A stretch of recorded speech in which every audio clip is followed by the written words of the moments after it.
Hey everybody, Wade here with WW Gaming. Thank you for being patient with me. I'm finally back after a couple months. This is going to be a really fun video that I'm going to be sharing with you guys. It is the top 5 Spider-Man games. Now this ranking of the Spider-Man games is basically just my personal opinion.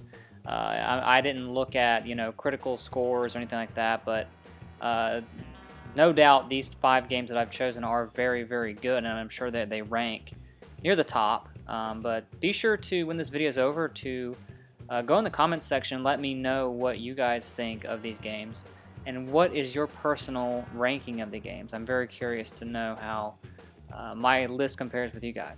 So at number 5 we have Spider-Man and Venom Maximum Carnage for the Super Nintendo. Now this game originally came out on the Super Nintendo and the Sega Genesis. So there was some discrepancies between the two. There were some differences. The Genesis version apparently looked much better, but I was only 5 years old at the time, so I had no clue on, which system was better. I just played my Super Nintendo. I was never a Genesis kid. I was always a Nintendo kid. Growing up, starting with the Super Nintendo, so my parents actually owned a video store, so I could get a lot of these games for free, which was very, very cool, and that's originally what actually got me into gaming. Just every day after school going to my parents' video store and, just picking out all these Super Nintendo games. So Maximum Carnage is one that caught my eye as a kid. It's kind of scary if you look at the cover. Carnage is just leaping in front of the, on the box. It's very terrifying.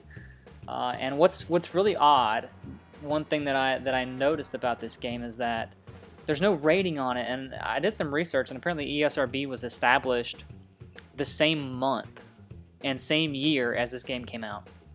Because I was curious, this game is based on a very horrifying character in the Spider-Man universe, so, it looks like it would be a game that's rated mature, but at the same time, back then, I'm sure the games weren't as violent, as some of them may be today. But with that out of the way, as far as the game goes, it's a side scroller. It was very similar to, the likes of Double Dragon or something like that. You play as Spider-Man, you play as Venom, and much like, in the comics, Spider-Man and Venom have to team up to take down Carnage. Because apparently Carnage is basically twice as strong as both of them combined or something. I don't know the official statistics or anything, but Carnage is much more powerful than Spider-Man and Venom, so the story just revolves around them trying to take Carnage down. But I just thought it was a very cool game, and as a kid, seeing these characters, for the first time, I was never a comic reader. At 5 years old, I was just playing these games. I didn't know really anything about the character, so you could actually say that Spider-Man and Venom and Maximum Carnage was actually my introduction to Spider-Man, period. Now, as far as the rating system goes, I was saying earlier that the ESRB was established the same month and year. At the same time, I was researching as I was recording the video, and I noticed that this game was actually rated teen on apparently it was rated teen. But at the same time, it says SNES re-release had a rating of K through A, and the Genesis version was MA13. So very interesting tidbit of knowledge there about this game as far as the rating system goes. But overall, Spider-Man and Venom Maximum Carnage, definitely worth checking out if you're a retro collector or something like that. It's definitely a fun game to play. Number 4 on my list is Spider-Man the movie. So this game came out in 2002. I was about 12 years old back then. This game was based on the movie, which was entitled Spider-Man, and it starred Tobey Maguire. It was kind of, Spider-Man's first foray into live-action movies. The villain was Green Goblin, and this game was actually completely based on the movie. It came out the same exact day as the movie did. I had this game for PS2 and GameCube. It was a very fun game. I was very intrigued by it. It definitely has a slow start when you're just kind of learning the controls and going through that learning process in the beginning. But soon it takes off, and you kind of just follow the events of the movie. But for a game that came out in 2002, I feel like the gameplay was very solid, and the level design was pretty good, and the graphics are something that kind of surprised me back then. I thought the visuals were very strong.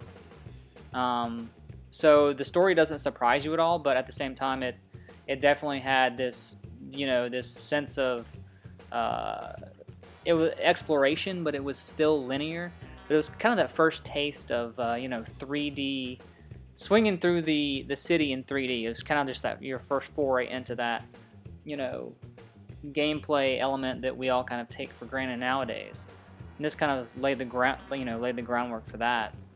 The game did get pretty good reviews. It was somewhere rated like around the high 7s, low 8s from most outlets. So it was definitely a solid experience, and if you haven't checked it out yet, I would highly recommend it. You can find it probably for like $3 or $4, honestly, like online, or your local flea market, or Amazon, eBay, places like that. So if you haven't got a chance, definitely check it out. It's worth playing through at least once. It's only a few hours long, but definitely back in 2002 as a kid when you're playing it, it had this sort of you sort of get a different feeling back then when you're a kid playing games compared to returning to them 15 years later. But the game did sell very well as well.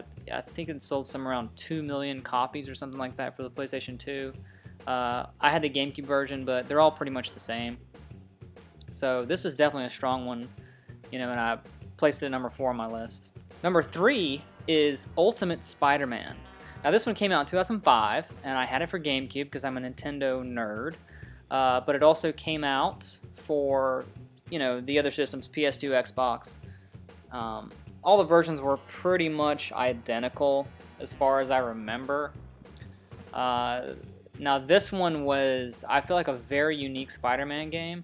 I remember seeing it for the first time, advertising it inside Toys R Us. I know Toys R Us is gone as of like this month, which is very sad, but it brings back a lot of Toys R Us memories for me because I saw the advertisement for it in the store. There was a demo, and you could play it at Toys R Us, and it's just a very fond memory I have of it. And when I saw it, it was really cool. I saw some like a trailer or something for it, where Carnage was in it, Venom is in it, all the good villains are in it. So it was a really, really fun time back then when it came out in 2005, kind of at the end of the GameCube's life cycle. The story is actually very unique. It's not something that I've ever seen the Spider-Man series do before as far as in video games. It sort of, revolves around Venom, kind of, and there are other villains in this game. But the game starts off, you fight Venom in this this football field, which is really cool and a very memorable scene that you kind of remember from this game. So there are other villains that you can take on throughout the game as the story progresses. So it has Mary Jane. It's kind of just you see all the familiar characters, but the story is unique as far as it's not something that's been told before. So I thought it was very cool that it's not something based on a movie or based on a book or anything. It's actually something unique. You have Electro, you have Goblin, just to name a few other characters that you will run into playing this game. The game also had a pretty good length, so it provides you with a pretty good amount of gameplay compared to most Spider-Man games or movie tie-in games. The reviews for it were pretty solid, high 7s for the most part. Nothing special, but to me personally, I just remember this game more than most Spider-Man games that I can, think of. And it definitely has a special place in my heart because of the art style, the kind of like the cell shading art style. So that really set it apart from, a lot of other games at the time. Of course, you had Wind Waker and a couple other games that, used that cell shading technology, but for a Spider-Man game to do it was pretty darn cool.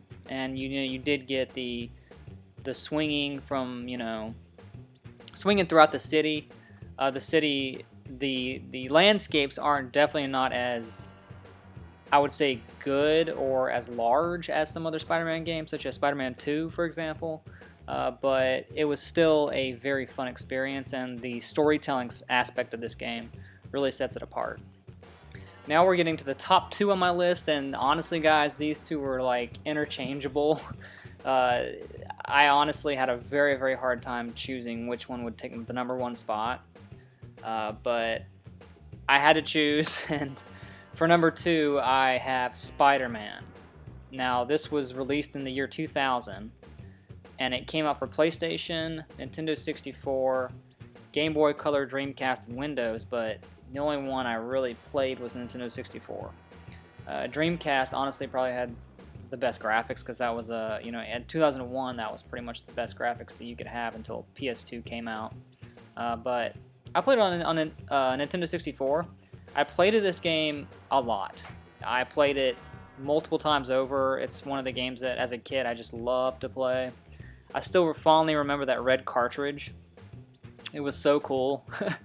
I remember, purchasing the game in the store as a kid, and, I was probably like, I don't know, like 11 years old or something. But it was a very fun game to play through. You had Stan Lee narrating certain parts of it. This was a very, linear game. I would say it's definitely linear, but at the same time, the characters in it are so great. There's like hostage situations you can, go into and rescue people. There's some various collectibles. The combat is very, very fluid and very good in this game. The voice acting is something that I really enjoyed in this game, especially Eddie Brock. I mean, that's a pretty good Venom character in this game compared to most other games as far as voice acting and just the way the character acts and how he looks. He's definitely large, which you would expect Eddie Brock to be, not some skinny Topher Grace in Spider-Man 3. That's definitely not Eddie Brock. But there's some great characters here. You got J. Jonah Jameson, of course, the Daily Bugle. The villain, the ultimate villain is Doc Ock, which is obviously one of the most iconic characters in Spider-Man lore. And honestly, this is the best representation I've seen of Carnage as a character as well. As an 11-year-old, it definitely terrified me. So they did a good job there. Chasing Spider-Man around in circles on one of those final levels was pretty interesting. Now this game got very high reviews. Back in 2000, 2001, it actually received high 8s from most outlets, which is very respectable. Very, very fun game, and definitely one of the best Spider-Man games of all time, without a doubt. And the number 1 Spider-Man game on my list is, you guessed it, Spider-Man 2. This is still the best Spider-Man game ever made, hands down. There's really no other Spider-Man game has come close to it in my book. The previous one I just mentioned is more of like a nostalgia factor, but as far as gameplay and graphics and just exploration and just open-endedness and just swinging throughout the city, Spider-Man 2 pretty much takes the cake on in every category. I had it for the GameCube, I played it for the Xbox and PS2 as well, but overall they're pretty much the same. They all played the same. This was made by Treyarch. It was just like such a fun game. As a kid playing it, swinging through the city, the exploration part of it is really one of the biggest factors that, goes into this game's legacy. It definitely hits the nail on the head when it comes to making the player feel like Spider-Man. The game was scored pretty high. Surprisingly not as high as Spider-Man 2000. It scored in the 8s, actually low 8s, but looking back on it, this is pretty much a wide array of people will tell you that this is still the best Spider-Man game overall. There are some silly side quests like delivering pizza and finding balloons, like stuff like that, but just the legacy it left behind really revolves around the city itself and how alive it felt for that time. For that time, not many games made you feel that way.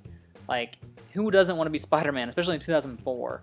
You know, when the movies were at the peak of their, you know, when that trilogy was at its peak, you know, Spider-Man was the thing back then. Like, everybody, all the kids wanted to be Spider-Man, and this really, you know, filled that gap. The story of this game is pretty much the same as the movie, and you can honestly say that Spider-Man 2 is probably the best Spider-Man movie. If you look at the critic scores and you know, just audience scores, Spider-Man 2 is still pretty much the best Spider-Man movie. I mean, you could easily argue that Homecoming is the best Spider-Man movie, but you know, to have Spider-Man 2 as the best movie and the best game is pretty significant in my book. If I remember correctly, they came out at the same time. So, you know, this was a very special time for Spider-Man fans. And this game still actually holds up pretty decently if you play it now. I recently got it again for GameCube just to, you know, for the nostalgia factor alone, just, you know, wanting a good Spider-Man. Because, let's be honest, the Spider-Man games that they've been releasing lately just are obviously just terrible. Especially the Beanox titles, oh my gosh, they're awful. Just the cities feel so empty, and the graphics look so bland, and just the city is just not alive. It's just kind of dead, and the story kind of sucks. So, you know, going back to this game was necessary, I feel like. Sometimes you have to do that. It's sad, but that's just where we are right now. So, yeah, that's my #1 Spider-Man game, is Spider-Man 2. Obviously, you know, in a month or two when the new one comes out, which I already have it pre-ordered, we will see. I'm pretty sure that's going to be the #1. From what I've seen, the gameplay I've seen, just the story elements I've seen from it, the villains, the characters, you know, the way the world looks and works, that is probably going to be the best Spider-Man game. But for now, I just wanted to make this video to kind of give you my thoughts on my top 5 in preparation for the new Spider-Man game, which I'm sure we will all play and love and enjoy. So I hope you enjoyed my list of the top 5 Spider-Man games in my opinion. Be sure again to put down below your thoughts and your opinions on the Spider-Man games. Which ones are your favorites? Which ones do you not like at all? Be sure to put your opinions down there in the comments. I'd love to hear from you. And be sure to hit the subscribe button, because honestly, you know, my viewers is what, you know, helps me make these videos. I can't make these videos without you and without support. So I need to hit that 10,000 subscriber mark, and that's my next goal. So I'm going to try to bring you quality content from now on as much as I can, and you know, if I have your support, I can definitely get there. I definitely believe that. So I hope you guys have a fantastic day, and thank you for watching.